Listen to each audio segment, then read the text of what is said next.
Thank you for tuning in to Spectrum News 1. I'm Michelle London in for Cecil Saunders, and we'll get to those top headlines in just a few moments. But first, Kristen, it's a warm day ahead. From the debate stage back to the campaign trail. A busy Saturday for President Trump, topping it off with a trip to Wisconsin. America now knows who will be in the White House next year. The Associated Press making the call to project Joe Biden. Saturday was an exciting day for many first-time voters when they heard the news of the new president-elect. It's been a week since Vice President-elect Kamala Harris delivered her victory speech, inspiring one high school student who watched from Union, Kentucky to take on politics. Last night at Lambeau Field, the Packers held off a second-half rally to beat the Carolina Panthers 24-16. Spectrum News 1's Dennis Krause shows us why the Green and Gold's performance may have been uneven, but was a victory nonetheless. All right, here's a story that's clashing cultures between Chicago and Wisconsin. And Kristen, I want to get your take on this because we're both originally from the East Coast. A Packers fan went viral for letting her pizza preference be known at Lambeau Field. As I mentioned, there are 27 businesses inside the Sherman Phoenix. How have things been for owners inside during this crisis? How are they holding up?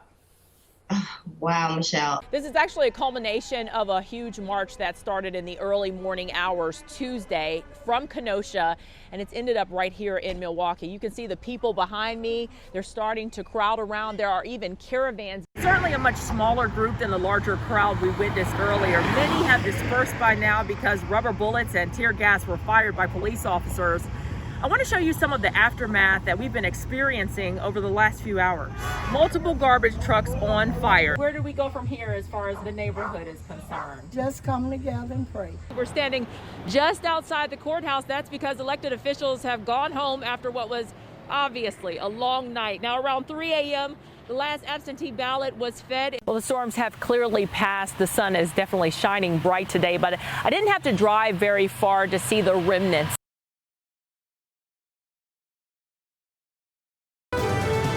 For kicking off your weekend with us here on Spectrum News 1. I'm Michelle London. It's Sunday, December 20th.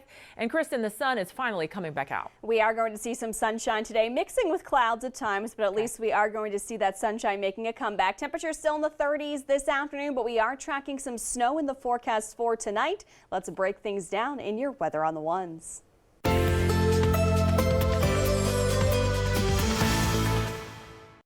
Waking up to some clouds this morning in Milwaukee. Current temperature 34 degrees with our west-southwesterly breeze around 13 miles per hour. That 34 feels more like 25 outside this morning. 31's our current temperature in Green Bay. In the 20s in parts of north central and northwest Wisconsin. 20 degrees in Eau Claire right now. 23 in La Crosse. Also 26 in Madison. Our futurecast showing a healthy mix of sunshine and clouds here across the state today. We'll watch for those clouds to increase more tonight out ahead of a quick moving clipper system, which will actually bring a little bit of light snow to the state as we head into our Monday tomorrow. And accumulation is going to be very, very light. That system moving in and out quickly. So 1 to 2 inches in spots farther to the north here.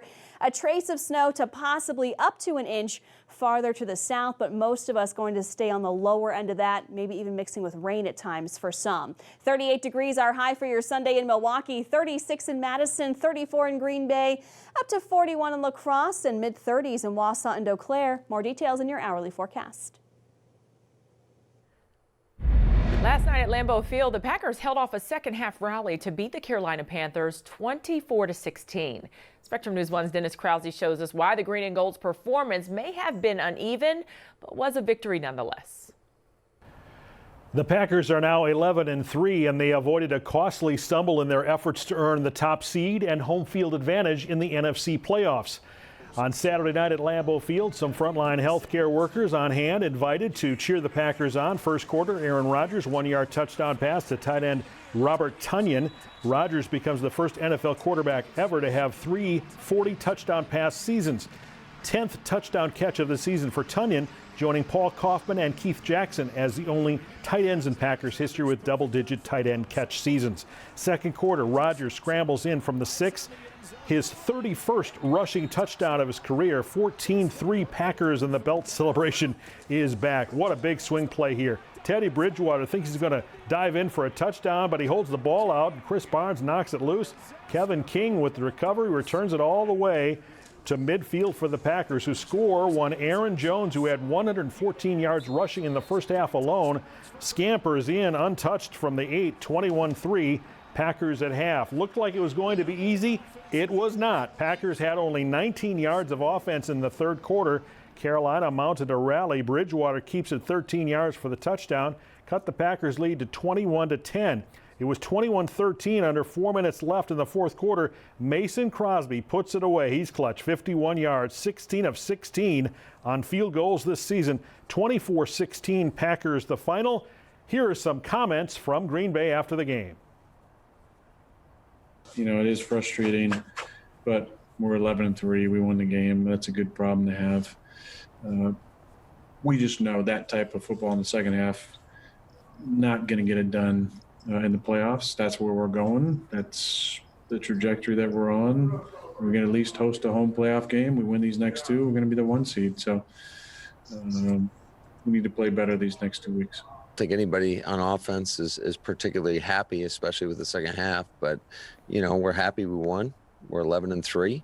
And, you know, it's always good. You'd rather come out of this with a win and have stuff to clean up than on the other side of this thing. Next Sunday night, the Packers will host the Tennessee Titans at Lambeau Field. Dennis Krause, Spectrum News 1.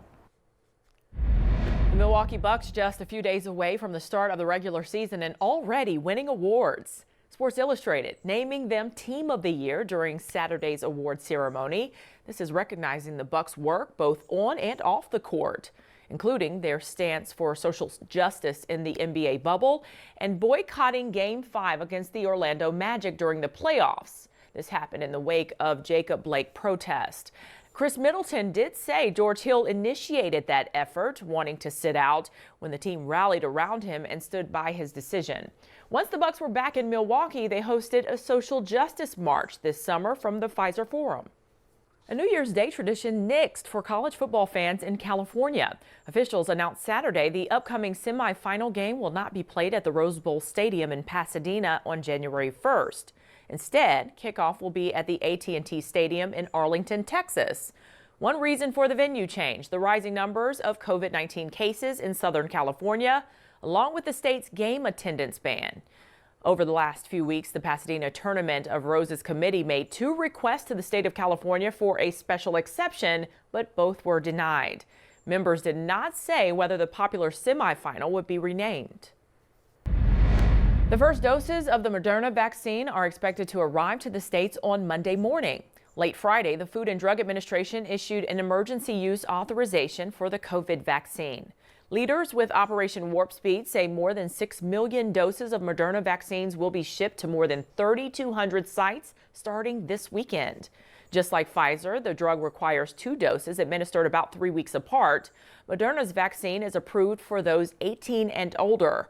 With Pfizer's vaccine, you must be at least 16. Companies say both vaccines are about 95% effective. Some 20 million doses of both vaccines will be delivered by the end of the month, according to Operation Warp Speed. We turn now to the latest on the spread of COVID-19 across Wisconsin. A big drop in weekly tests given, with less than 69,000 people tested for the virus. Last month, more than 128,000 people were tested in the second week of November. DHS confirmed more than 3,600 new cases on Saturday. It's been a full week since Wisconsin had a day surpassing 4,000 new cases. The death toll, however, still climbing, with another 84 people in the past 24 hours. But hospital admissions continue to drop across Wisconsin, with 56 fewer patients in the last 24 hours to now under 1,300 people. Our state has seen more than 455,000 total cases since the pandemic began. Nearly 4,400 Wisconsinites have died. More than 400,000 people have recovered from COVID-19 in Wisconsin, with an untold number of those people dealing with long-term and short-term health effects. Now taking a look at the case positivity here in Wisconsin, we end the week just above 31%, a small decline from the week before. Case positivity across the state has not been below 30% since the middle of October. These are the rates of positive cases out of all the tests administered statewide, minus multiple negative tests in a row for any single person. We'll continue to update these numbers daily here on Spectrum News 1. Scientists in Wisconsin have developed a new tool that could help prevent groundwater contamination. Spectrum News 1's Jeff Dada explains how drones are now being used to measure soil depths. Preventing water contamination in Wisconsin is a constant struggle, but researchers with the Wisconsin Geological and Natural History Survey have created a tool with the potential of making things easier for regulators and farmers to prevent it. Can we map the thick soils and then know that there's less risk of groundwater becoming contaminated? Dave Hart is a hydrogeologist with the survey. He and colleague Grace Grant developed a way to use infrared camera on a drone to measure soil depths from the sky. Warmer temperatures on the camera means more spaces between the surface and the bedrock under the soil. The thicker soil is more insulating than a thinner soil, just like if you were covered up with a bunch of blankets, you're not losing your body heat. The normal method is sticking a metal stake into the ground and checking soil depths 1 point at a time, which, depending on the size of a field, can take 100 or more points. So you can see variation over a bigger space. So if the method works, you could map an area a lot faster. This is particularly important along the eastern part of Wisconsin. The blue in this map from the DNR is cerulean bedrock, which is extra susceptible to water contamination if fertilizer or manure on farms seeps through shallow soil. So we wanted a method to see if we could map fields quickly and relatively inexpensively. The DNR has recently published rules detailing what type of nutrient spreading farms can do over cerulean bedrock, with shallower soil depths driving how farms approach fertilizer and manure on their fields. So that's our main focus here, was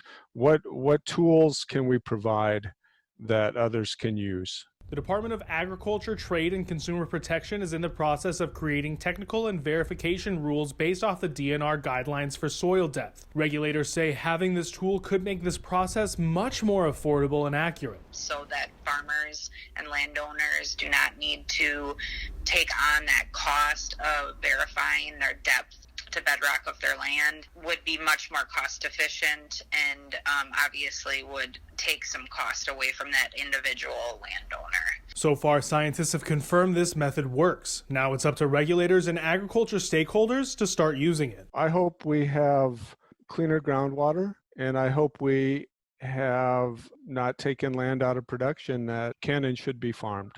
In Madison, Jeff Dada, Spectrum News. It's been cloudy just about everywhere across Wisconsin this weekend. Let's check in with meteorologist Kristen Ketchel to see if any sunshine is in the forecast. In your weather on the ones.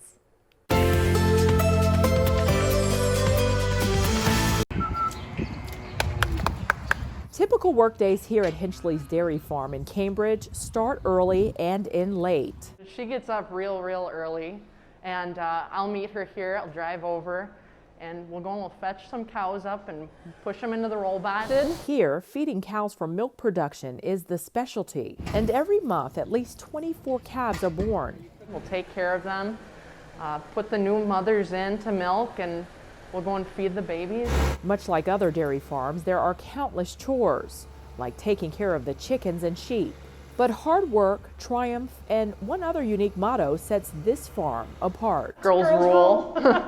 Hinchley's is mostly run by Tina Hinchley and her daughter Anna. Together, the mother-daughter duo feed and produce milk from 135 cows a day. And yes, they're all female too. This is a male-dominated industry, but we got to close that gap between the males and the females. That gap is actually closing in fast. According to data from Pacific Standards, lady farmers are on the rise, as women own half the farmland in the U.S., and nearly 60% of farms nationwide have at least one woman at the helm.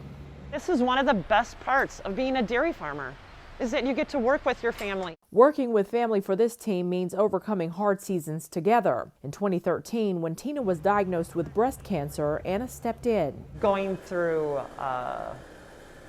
radiation and therapy, I was lucky enough to have a daughter that cared enough to help on the farm. I did online school so that I could be here with my mom and help her with chores. She was milking every day while she had radiation and everything, and I could not let her do that all by herself. Though for every setback, the Hinchley family has celebrated more victories. Tina has been cancer-free for 7 years. This year, Anna graduated from UW-Madison with a degree in dairy science and returned with innovative robots that now handle much of the milking.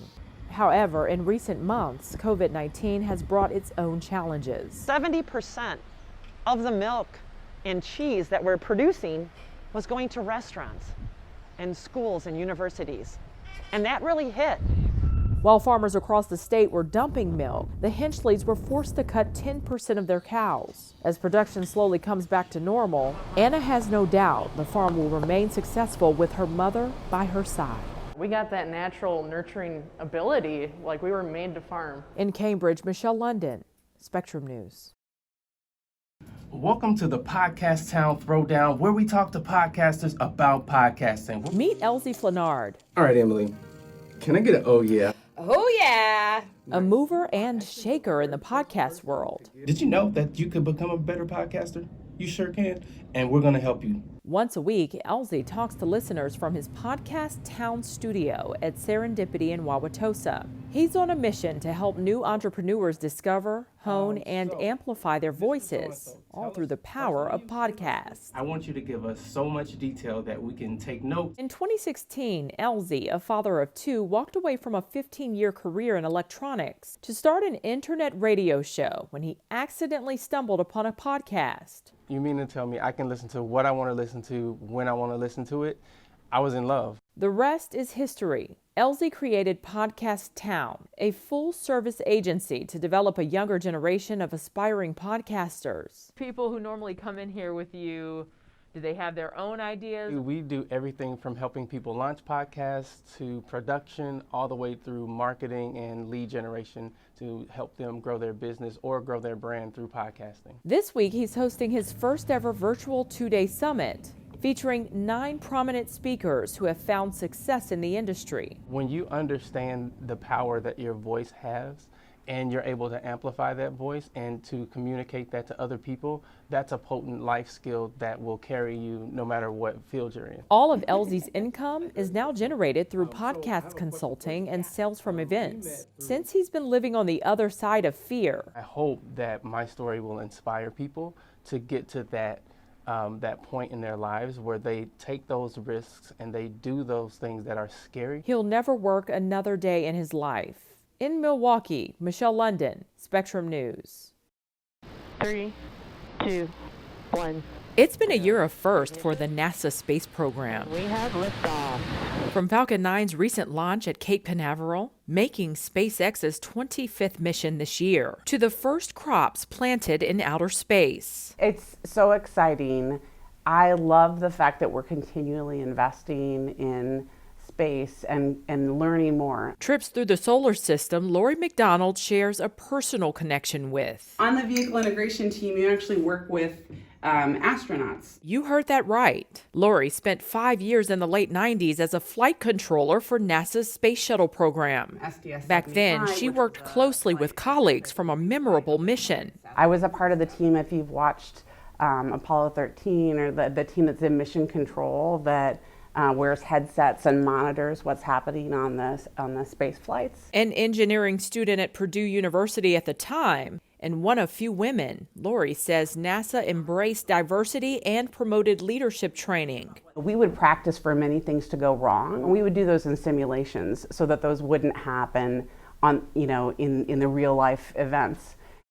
It's also where she met and married her husband, a fellow NASA flight controller. Together, in 1998, they moved to Milwaukee, where Lori would later open doors to her own Brilliance Business Solutions firm downtown. I was trying to figure out what could be as cool as space, and so I decided to start a web development company. Here, Lori gets to continue in that passion for space. Using her NASA background in engineering and digital science, she helps companies launch websites and transition their brand successfully online. I give you the heroes of the future who will carry us back to the moon and beyond. 20 years later, watching as Vice President Mike Pence recently introduced the newest astronauts, Lori and her husband now pass that same love for exploring the universe to their sons. They're both very interested in science and in entrepreneurship, which probably isn't a surprise based on my background.